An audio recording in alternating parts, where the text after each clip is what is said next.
Thank you for having me here. Thank you for the invite. If Claudio, Falco, or anyone of you is here.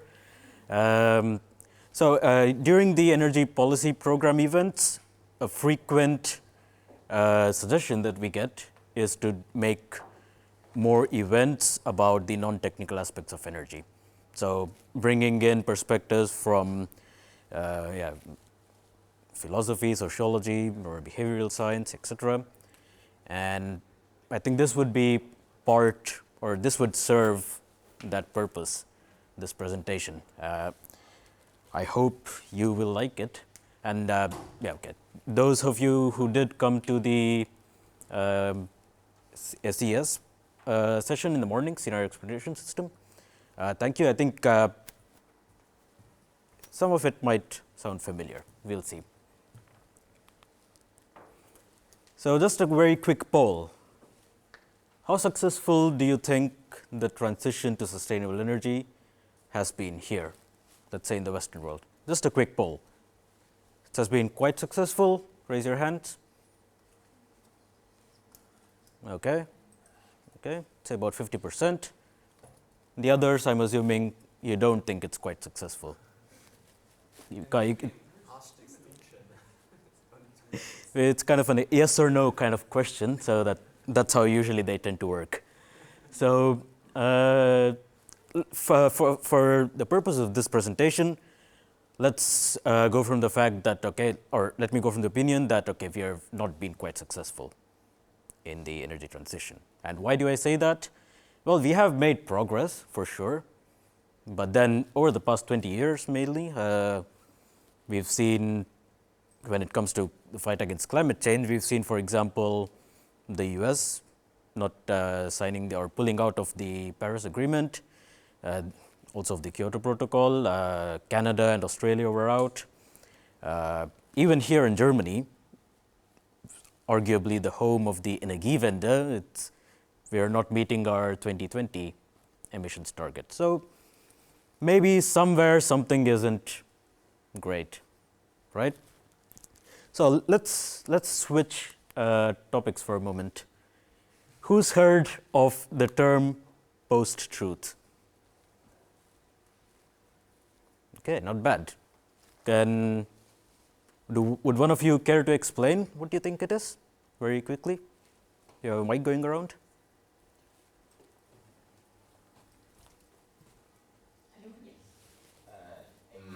The way I understand it, or I usually put it, is that in a world of basically information overflow that's full of lies and false information and statistics that people just made up and someone else took it as true.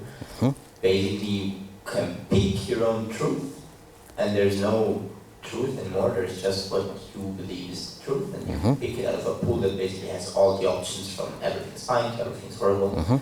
Just think this is my truth. Excellent. You reduced my job of explaining what it is. So usually this is a term that's frequently come up in the past 4 years at least, ever since Trump came into office and with all the Brexit mess that's going on. And I think in 2016 it was also word of the year or whatever what that is. Essentially, it's exactly what you said, put more concisely, disappearance of shared objective standards for truth. So this is, post-truth is when Trump or his spokespeople say alternative facts, that there were 200,000 people in the inauguration, whereas there's only, 50,000. Post-truth is when someone says, or the former prime minister says, Brexit means Brexit. But what is Brexit? No one knows. How does this connect to energy? So post-factor or post-truth has typically been associated with the right wing. And when we look at the sustainable energy world and see how that relates to the post-truth society, the number one thing that comes to mind is the right wing and climate skepticism. right? The question that I asked in the beginning, do you think that we are succeeding in the climate energy transition? Many of you would say, okay, we are not, because we have right-wing people. And this is particularly true in the US, where there is real climate skepticism. People literally don't believe. So where people literally don't believe and bring snowballs onto the Senate floor. But this is also increasingly true in Germany and also in France to some extent. So that is part of the problem, you'd say, right-wing populism. And that is just a categorical denial that something like this exists at all, right? So there is an objective truth, but you just choose not to believe in it, as you say, and you're living in this post-truth world. The good news is that climate skepticism among the political right or in the political right is generally seen as a positional issue as opposed to a valence issue. So what does that mean in English? It means that people who are skeptics of climate change typically are not skeptics themselves. It's just that they don't care about climate change as an issue. They're skeptics because the party they support are actually climate skeptics, right? So if you're talking, for example, about the Republican Party, you could take like an average Republican supporter and you could ask, okay, why are you climate skeptic? Because my party is climate skeptic, right? So this is all established research, by the way, I'm not making this up. So that's one main broad thing we could say about right-wing climate skepticism. And skepticism is primarily driven by things like immigration policy, especially in the US and also in Europe. So polarization is mainly about other things than climate itself, at least in the US, I could say. And that topic doesn't really interest me so much, because you can pick up any liberal newspaper and you can find people bashing the right. So you don't need me to do that. I'm more concerned about the left wing, or maybe left wing is the wrong term. Maybe people who are not in the right. Well, the whole left-right spectrum is horribly outdated anyway. So let's talk about the green growth movement, right? This is something that is probably not right-wing, probably a bit left-wing, I don't know. But the green growth movement is this movement where you want to be green, but also you want to grow, and to grow economically, I mean, yeah, in terms of GDP. And to a large extent, that's sort of become the mainstream discourse during these days. Which brings me to my next question. When you talk about sustainability, sustainable energy, sustainable development, what is sustainability for you? Let's take sustainable energy, right? Can anyone give me an opinion on what you think sustainable energy is, maybe in one sentence? I would say this is synonymous with renewable energy. Okay. I would say it's harvesting resources such that future generations that we don't borrow from future generations. Okay. So, Ludas, would that include nuclear energy for you? For me, definitely not. Okay. And okay, I like your answer, because that is one of the official definitions of sustainability, one of the very few that exist. And in fact, while doing research for my paper, I had to find a definition for sustainability, and there simply doesn't exist one. And the earliest definition that one could find was similar to what you said, Nico. So It was all the way from 1987. But since then, we've had tons of other definitions. Even the United Nations had the Millennium Development Goals, which was about sustainability, and later we have the Sustainable Development Goals. They have 17 points on which to measure sustainability. And I think, in my opinion, that when we are not sure about what sustainability means, that gives people a sort of vacuum to make it say whatever they want it to mean. So, in linguistics, this term is called a empty signifier, so to say. You call, or you make this into you make sustainability into a discursive myth. That's what the sociologists or the linguists would say. So it means that it's something empty. And in fact, if you go to the websites of any major bank or any major energy company, you see that they always have this small tab or even big tab that says sustainability or we're going green or whatever. So apparently, everyone is concerned about being green, and apparently every company is doing something, but still clearly we are not reaching our targets. So maybe this is the problem, and we have terms like clean coal. I mean, I have nothing against.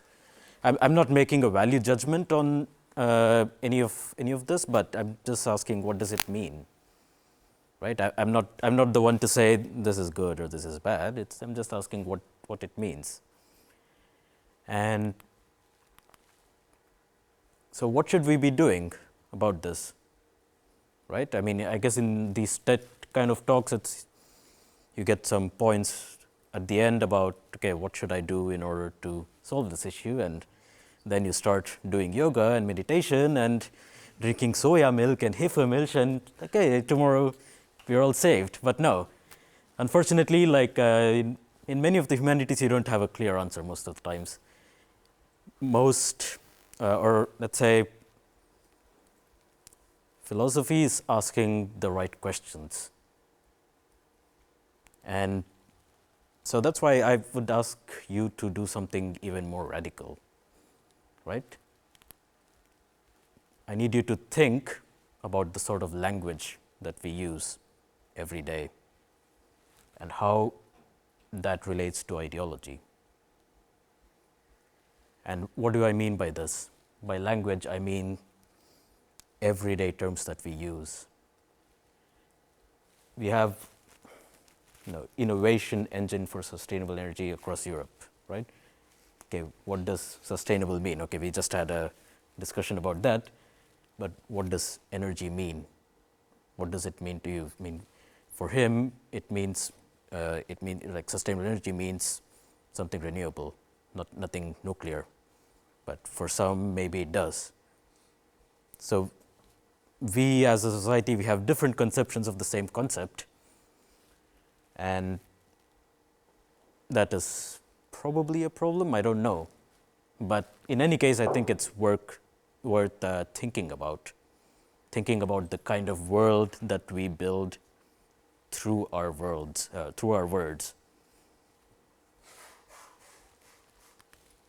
And that's it. Thank you.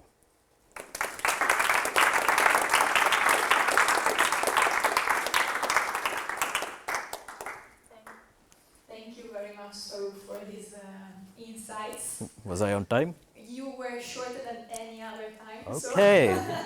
So congrats. Thank you to you. You know me. Yes. Thank you very much, Swaroop. It was very interesting, and I completely understand. Well, yeah, the discussion you're trying to start here.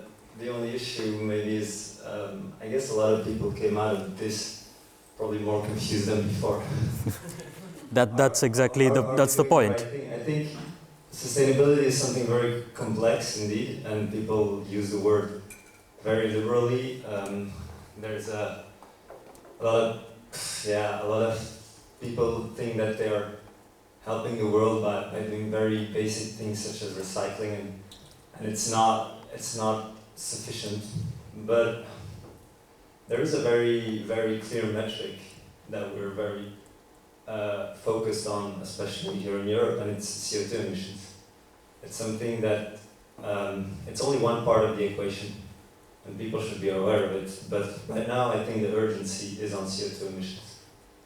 So this is something that people can grasp on, that we can measure, and that we can all agree upon. So there is in a certain way something that is real and objectively measurable. I think it's very important to not forget about that when we discuss this, because it's true that if you get into these very deep discussions on sustainability, you completely get lost. A lot of people, when you see articles about new technologies, about batteries, you see a million comments about people, yeah, what about this, what about that, what about the impact of batteries on water, and I always want to answer, there are people, very serious people, that study this. It's called a life cycle assessment. It's not a perfect science, but it is a way to measure, and you can't compare two technologies with each other. You can't see that one of both technologies is obviously better than another one. And there's a lot of people that throw a lot of doubt in the society. There was a big controversy in Belgium not so long ago where a university professor said something like, he made some calculations on TV showing, based on one article, that it would take 700,000 kilometers for an electric car to be better than a diesel car. It's not intellectually honest what he did, and it's so much discourse and doubt in the public. I think it's really criminal what he did, because there is a real science behind it, and it's not just a couple of calculations on a Facebook post that people should base themselves on. So yeah, this is just, there is a metric that people can grasp on and that people can agree on, and there's a science behind it. So yeah, I just wanted to add my 2 cents about this. No, indeed, I agree with you completely. LCA does include a lot of factors, and I think it is really useful in that way. And I don't seek to undermine any of the technical metrics or technical measures. I think they're completely useful. But for one of my papers, for example, I was looking at the impact of clean energy projects on income inequality. Something that you might think, okay, they're completely unrelated, but in some countries they are. And I think sometimes we don't think about the entire bandwidth of available options to available impacts to think about, because we just don't know that they're possible. But that's the point. I mean, try to think about what each word means. That's what I wanted to say. Yeah, because if I can add, if we used the sustainable word when there was an LCA behind, it would be great. But now we could totally abuse of that word. I mean, if we really use what we're able to quantify today when we use this sustainable word, it would be nice. But yeah, and if everyone used sort of LCA sort of metrics, I think we'd be much better off. Yeah, it's hard to do, and I mean, a lot of companies that launch a new product that say they are green, they say they save so many tons of CO2 emissions through their product, but yeah, usually there is not a real serious scientific analysis behind it, because it takes a lot of time, it takes a lot of resources to actually do an analysis. So of course you should be skeptic about things, and but there is a certain sense when we talk about these technologies. Of course, they should be questioned, but yeah, let's not try to all become experts in everything. I mean, there are people that really work on this, and there is a literature behind it. So yeah, and something I also like to say. Unfortunately, it's like one of the thermodynamic laws. Every action, everything we do, is gonna have an impact on our environment. There's no world where there is no impact on our environment. It's the natural thing, the way things develop. So we can only try to minimize our impact, but we're never gonna. There's never gonna be a zero impact world with 8 billion people on the planet. There's no way. I mean, that's a good matter, but I think it's slightly different because, for example, I don't like thinking about us or me and the environment as two separate things. But this is not the time for that discussion. So I had a couple more questions. Let's go here first. Do you think this language issue is more an issue for the lay people or us who use these kind of phrases the most? I'd say it's for everyone. Because what I noticed is that this language issue, that phrases like sustainability, they become more and more empty. I hear it quite often during conferences like ours, and I'm just thinking whether it's not maybe our problem that we use it so often that at one point we kind of stop. We are not inspired enough anymore with the phrases, so we will look for some other. I mean, that's one of my common regrets as an engineer or having studied engineering is that I didn't get to learn any of the humanities or the social sciences when I was in school or when I was studying my engineering. And I felt that I missed out on a big chunk of what it means to be a responsible and ethical engineer, or what it means to understand something in all of its perspectives. And I think I agree with you. It's probably worse, so to say, in conferences, but at the same time, it's also something that we are going through as a society. Like when I say post-truth, it's something. The terms originated in the 1960s. Many French philosophers, they're experts in that. But it's something that we're going through as a society as well. And I think we need to ask ourselves, what are we going to do about it? I'm not saying it's a good thing or a bad thing. It's just a term that people have come up to describe the state of the society. So we just need to ask ourselves what we're going to do about it. Sorry, we had a question back there. I read an article on Wikipedia this week about Nazi propaganda, and it was about the methods they used, like Hitler used in the Mein Kampf, and it was about don't speak to the rational thinking of people, but only about emotions, and repeat and repeat and repeat. So I think the post-truth was already in the 40s, 1940s, but they didn't call it post-truth then, it was just called propaganda, and I think it's the same what's happening now from the right wing, what you said, but I also think that what Greta does is kind of propaganda from the left, when we say left.